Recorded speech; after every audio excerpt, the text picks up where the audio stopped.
नमस्कार, मैं हूं निकिता और आप देख रहे हैं सत्यहिंदी.com। चलिए एक नजर डालते हैं अब तक की सुर्खियों पर। चुनाव आयोग ने आज गुरुवार को आम आदमी पार्टी प्रमुख अरविंद केजरीवाल को एक पत्र भेजा है। पत्र में आयोग ने लिखा है कि अरविंद केजरीवाल ने उन मुद्दों की चर्चा नहीं की जो इनके बारे में उन्होंने चुनावी अभियानों के दौरान सवाल उठाए थे। दरअसल आपको बता दें कि केजरीवाल ने अपने चुनावी अभियान के दौरान कहा था कि हरियाणा सरकार नई दिल्ली में जनसंहार करने के लिए यमुना नदी को जहरीला बना रही है। वहीं अब चुनाव आयोग ने कहा है कि केजरीवाल ने अपने जवाब में अपने इस बयान के समर्थन में कोई सबूत नहीं भेजा है। आयोग ने कहा कि हम केजरीवाल को एक और मौका दे रहे हैं, वो 31 जनवरी सुबह 11 बजे तक अपना जवाब भेज दें। केजरीवाल बताएं कि हरियाणा सरकार ने यमुना में किस तरह का जहर मिलाया है, यह जहर किस जगह मिला जिससे जनसंहार हो सकता है, दिल्ली जल बोर्ड के किस इंजीनियर को यह जहर मिला और कहां मिला है। आम आदमी पार्टी के राष्ट्रीय संयोजक अरविंद केजरीवाल ने दिल्ली विधानसभा चुनाव के बीच कांग्रेस और भाजपा पर तंज कसते हुए कहा कि कांग्रेस और बीजेपी मिली हुई हैं, दोनों का प्यार रोमियो जूलियट और लैला मजनू की तरह है। दरअसल आपको बता दें कि कांग्रेस और भाजपा दिल्ली में यमुना की सफाई, सड़क और भ्रष्टाचार के मुद्दे पर लगातार आम आदमी पार्टी को घेर रही हैं और इसी मामले को लेकर जब अरविंद केजरीवाल से सवाल किया गया तो उन्होंने कहा कि दोनों मिली हुई हैं। आम आदमी पार्टी प्रमुख ने एबीपी न्यूज़ के एक सम्मेलन के दौरान बीजेपी को निशाने पर लेते हुए कहा कि आपने एक स्कूल, अस्पताल नहीं बनवाया, एक सड़क नहीं बनवाई, तो लोग क्यों वोट दें? अब आप क्या करेंगे पूछा जाता है तो वो गालियां देते हैं। केजरीवाल ने कहा कि अगर बीजेपी आएगी तो दिल्ली में मुफ्त की सेवा बंद कर दी जाएंगी, मोहल्ला क्लिनिक बंद कर दिया जाएगा, स्कूल बंद कर दिए जाएंगे। उन्होंने यमुना के पानी को लेकर आगे कहा कि नायब सिंह सैनी पानी पीने गए थे लेकिन नहीं पी पाए, अब मोदी जी यमुना का पानी पीकर दिखाएं। प्रयागराज महाकुंभ में मौनी अमावस्या स्नान से पहले संगम तट पर हुई भगदड़ और दुखद मौतों के बाद प्रशासन ने सख्त कदम उठाए हैं। सीएम योगी के सख्त निर्देशों के बाद श्रद्धालुओं की सुविधा और सुरक्षा को देखते हुए मेला क्षेत्र के लिए 5 बड़े फैसले लिए गए ताकि आने वाले समय में ऐसी दुर्घटनाओं से बचा जा सके। मेला क्षेत्र में जो 5 बड़े बदलाव किए गए हैं उनमें पहला है, मेला क्षेत्र पूरी तरह से नो व्हीकल जोन घोषित किया गया है, जिसके तहत सभी प्रकार के वाहनों का मेला क्षेत्र में प्रवेश पर प्रतिबंध रहेगा। दूसरा बदलाव, मेला प्रशासन की ओर से वीआईपी पास भी रद्द कर दिए गए हैं, किसी भी विशेष पास के जरिए वाहनों को मेले में प्रवेश नहीं मिलेगा। तीसरा, मेला क्षेत्र में रास्ते वन वे किए गए हैं, श्रद्धालुओं के सुगम आवागमन के लिए एक तरफा मार्ग व्यवस्था लागू हुई है, जिसके तहत श्रद्धालुओं को एक मार्ग से एंट्री मिलेगी और वो दूसरे रास्ते से बाहर आ सकेंगे। चौथे बदलाव में वाहनों की एंट्री पर रोक लगाई गई है। प्रयागराज से सटे जिलों से आने वाले वाहनों को जिले की सीमा पर रोका जा रहा है। और 5वें बदलाव में 4 फरवरी बसंत पंचमी का स्नान संपन्न होने तक सख्त प्रतिबंध लागू रहेंगे। शहर में 4 पहिया वाहनों की एंट्री पर पूरी तरह से रोक रहेगी। बीते दिनों आम आदमी पार्टी का दामन छोड़ भाजपा में शामिल हुए कैलाश गहलोत बिजवासन विधानसभा क्षेत्र से भाजपा उम्मीदवार हैं। ऐसे में उन्होंने एक प्रेस कॉन्फ्रेंस को संबोधित करते हुए कहा कि मैं चुनौती देता हूं, ऐसे कई इलाके हैं जहां जल बोर्ड का कनेक्शन नहीं है। बिजवासन विधानसभा क्षेत्र में 80% लोग ट्यूबवेल के पानी पर निर्भर है, यह सुरक्षित नहीं है, वे कहां जाकर शिकायत करें। गहलोत ने आगे कहा कि 17 नवंबर को मंत्री पद और आम आदमी पार्टी से इस्तीफा देते समय मैंने जो कारण बताए थे उनमें पहला कारण यह था कि आम आदमी पार्टी की नैतिकता और सिद्धांतों को कमजोर किया जा रहा है। दूसरा कारण मैंने बताया कि आम आदमी पार्टी ने जो वादे किए थे वे पूरे नहीं हुए। आम आदमी पार्टी ने बिजवासन विधानसभा क्षेत्र से ऐसे उम्मीदवार को मैदान में उतारा है जिसके खिलाफ कई एफआईआर दर्ज हैं और वह भी सामान्य अपराधों के लिए नहीं। कल पुलिस ने उसके खिलाफ मामला दर्ज किया है। महाराष्ट्र के मुख्यमंत्री देवेंद्र फडणवीस ने आम आदमी पार्टी के राष्ट्रीय संयोजक और दिल्ली के पूर्व मुख्यमंत्री अरविंद केजरीवाल पर जमकर निशाना साधा।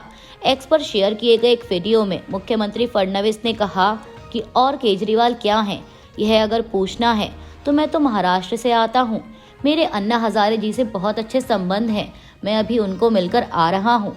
मैं नहीं कहता, अन्ना हजारे जी कहते हैं कि वो क्या हैं। आपको बता दें कि दिल्ली विधानसभा चुनाव के मद्देनजर महाराष्ट्र के मुख्यमंत्री देवेंद्र फडणवीस ने उत्तर पश्चिम रोहिणी में भाजपा उम्मीदवार विजेंद्र गुप्ता के समर्थन में एक चुनावी रैली के दौरान यह बातें कही। शंभू बॉर्डर की ओर किसानों के मार्च पर पंजाब के किसान नेता सरवन सिंह पंधेर ने कहा कि हम राजपुरा पटियाला में रुकेंगे और वहां एक प्रेस कॉन्फ्रेंस करेंगे। हम अपनी मांगों के लिए यह मार्च निकाल रहे हैं। एमएसपी की कानूनी गारंटी, किसानों के कर्ज माफ करना और हमारी 12 अन्य मांगे, यह पूरे देश की लड़ाई है। किसान नेता ने कहा कि हम आदिवासी समुदाय के मुद्दों को भी उठा रहे हैं।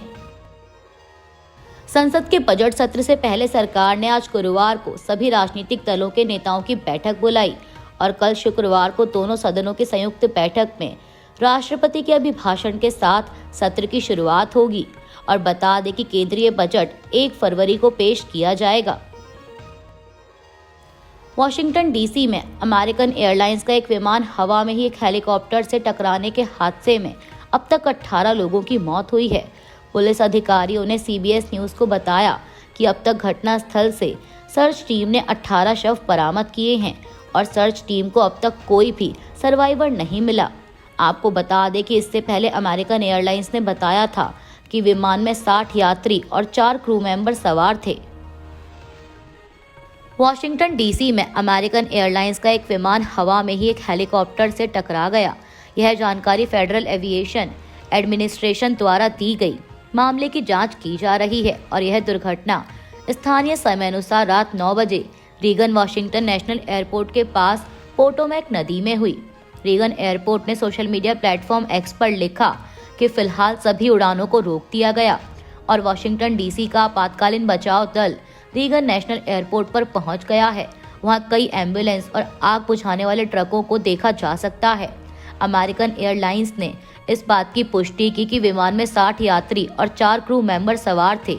एयरलाइंस ने बताया कि हम उन सभी के लिए चिंतित हैं। हम अथॉरिटीज के साथ लगातार संपर्क में हैं और इमरजेंसी में उठाए जाने वाले सभी कदम उठा रहे हैं। इस बीच समाचार एजेंसी एएनआई के मुताबिक व्हाइट हाउस ने भी पुष्टि की कि यह एक वाणिज्यिक विमान था जो रोनाल्ड रीगन राष्ट्रीय हवाई अड्डे की ओर जाते समय एक सैन्य हेलीकॉप्टर से टकराया। अभी अन्य जानकारी का इंतजार है।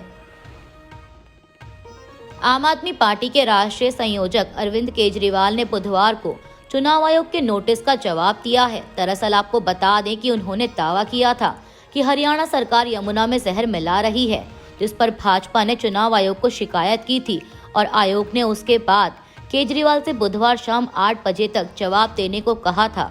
वहीं अब समाचार एजेंसी पीटीआई के मुताबिक केजरीवाल ने जवाब में कहा कि हाल ही में हरियाणा से मिलने वाला पानी अत्यधिक प्रदूषित और मानव स्वास्थ्य के लिए बेहद जहरीला है। अपने जवाब में उन्होंने यह भी कहा कि यमुना जल को लेकर उनकी टिप्पणी दिल्ली में पीने के पानी की गुणवत्ता को लेकर जन स्वास्थ्य संकट के संदर्भ में थी।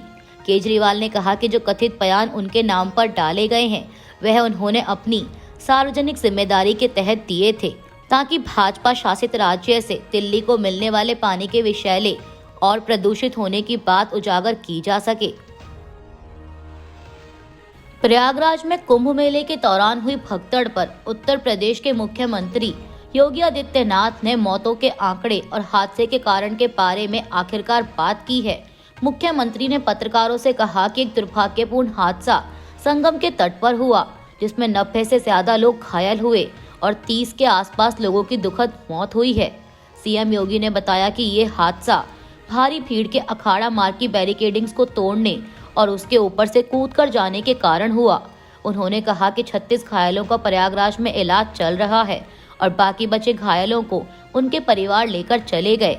इन सब मुद्दों पर सवाल उठाना स्वाभाविक भी है। ये सभी घटनाएं मर्माहत करने वाली भी हैं और एक सबक भी हैं, लेकिन हादसे की तह में भी जाने की जरूरत है। मुख्यमंत्री ने कहा कि हम इसकी न्यायिक जांच करेंगे और जांच के लिए एक न्यायिक आयोग भी गठित किया जा रहा है। इसके अलावा पुलिस के स्तर पर भी जांच करवाएंगे कि आखिर ऐसे हादसे किन कारणों से हुए हैं। इसके साथ ही मुख्यमंत्री योगी ने मृतकों के परिजनों को 25-25 लाख रुपए की आर्थिक सहायता की भी घोषणा की। समाचार एजेंसी एएनआई की एक रिपोर्ट के मुताबिक दिल्ली पुलिस ने एक बयान जारी कर कहा कि आज सूचना मिली कि कोपरनिकस मार्ग पर पंजाब भवन के पास पंजाब नंबर प्लेट और पंजाब सरकार लिखी एक संदिग्ध गाड़ी खड़ी है। तलाशी लेने पर गाड़ी के अंदर से भारी मात्रा में नकदी, शराब की कई बोतलें और आम आदमी पार्टी के पर्चे बरामद हुए। नई दिल्ली से लेकर तिलक मार्ग थाने में उचित कानूनी कार्रवाई की जा रही है। वहीं अब इस संदिग्ध वाहन को लेकर राजनीति भी तेज हो गई है। इसी कड़ी में दिल्ली भाजपा अध्यक्ष वीरेंद्र सचदेवा ने कहा कि पंजाब सरकार की गाड़ी का मतलब आम आदमी पार्टी की गाड़ी, आम आदमी पार्टी की प्रचार सामग्री और उसके अंदर 10 लाख रुपए छिपाए गए थे। पहले शराब और अब पैसा। तो अरविंद केजरीवाल के हाथ से दिल्ली चुनाव निकल रहा है, इसलिए अब शराब और पैसे पर जोर है। शराब के कारोबारी वह पहले से ही थे, लेकिन शीश महल का पैसा अब दिल्ली के विधानसभा चुनाव में लगाया जा रहा है। तो आप समझ लीजिए कि दिल्ली का चुनाव किस तरफ जा रहा है। हमने आज अपील की है कि पंजाब और दिल्ली के सभी बॉर्डर पर सख्ती से जांच की जाए और तलाशी होनी चाहिए, क्योंकि पंजाब सरकार, अरविंद केजरीवाल की आम आदमी पार्टी सरकारी गाड़ियों में शराब और पैसे की तस्करी कर रही है। पंजाब DIPR ने पंजाब भवन के पास कोपरनिकस मार्ग पर खड़े पंजाब रजिस्ट्रेशन प्लेट और पंजाब सरकार लिखे एक संदिग्ध वाहन में मिली नकदी और शराब के बारे में बयान जारी किया है। बयान में कहा गया है कि वाहन मेजर अनुभव शिवपुरी के नाम पर पंजीकृत है, जो 3 साल पहले पठानकोट के आर्मी डेंटल कॉलेज में तैनात थे और महाराष्ट्र के खड़की के स्थायी निवासी हैं। इसके अलावा पंजीकृत वाहन मॉडल पंजीकरण संख्या PB35AE1342 वर्ष 2018 की फोर्ड इको स्पोर्ट का है, लेकिन पुलिस द्वारा पकड़ा गया वास्तविक वाहन हुंडई क्रेटा श्रृंखला का है। इससे पुष्टि होती है कि वाहन की नंबर प्लेट जाली और नकली है। साथ ही हमने अपने रिकॉर्ड की जांच की और पाया कि ऐसा कोई वाहन पंजाब सरकार के स्वामित्व में या किराए पर नहीं है। पकड़ा गया वाहन पंजाब सरकार का बिल्कुल भी नहीं है। अमेरिकी राष्ट्रपति डोनाल्ड ट्रंप ने अमेरिका के स्कूलों और अन्य कैंपसों में यहूदी विरोधी भावना से निपटने के लिए भी एक कार्यकारी आदेश पर हस्ताक्षर किया है। ट्रंप ने गुरुवार को कहा कि फिलिस्तीनियों के समर्थन में विरोध प्रदर्शनों में हिस्सा लेने वाले गैर अमेरिकी नागरिकों को वापस भेजा जाएगा। इस आदेश में कहा गया है कि अक्टूबर 2023 में इसराइल पर हमास के हमले के बाद अमेरिका के शिक्षण संस्थानों में यहूदी विरोधी भावना का विस्फोट हुआ है। यह आदेश अधिकारियों को यहूदी विरोधी उत्पीड़न और हिंसा के अपराधियों पर मुकदमा चलाने के लिए उपलब्ध कानूनी विकल्पों के इस्तेमाल करने का निर्देश देता है। ट्रंप ने कहा कि जो लोग इस तरह के विरोध प्रदर्शन का हिस्सा रहे हैं, हम उनको यह बताना चाहते हैं कि हम आपको ढूंढेंगे और वापस भेजेंगे। उन्होंने कहा कि मैं कॉलेज कैंपसों में हमास के प्रति सहानुभूति रखने वाले स्टूडेंट वीजा भी तुरंत रद्द कर दूंगा, जो पहले कभी कट्टरपंथ से प्रभावित रहे हैं। अभी के लिए बस इतना ही। बाकी की खबरों के लिए बने रहिए सत्यहिंदी.com के साथ।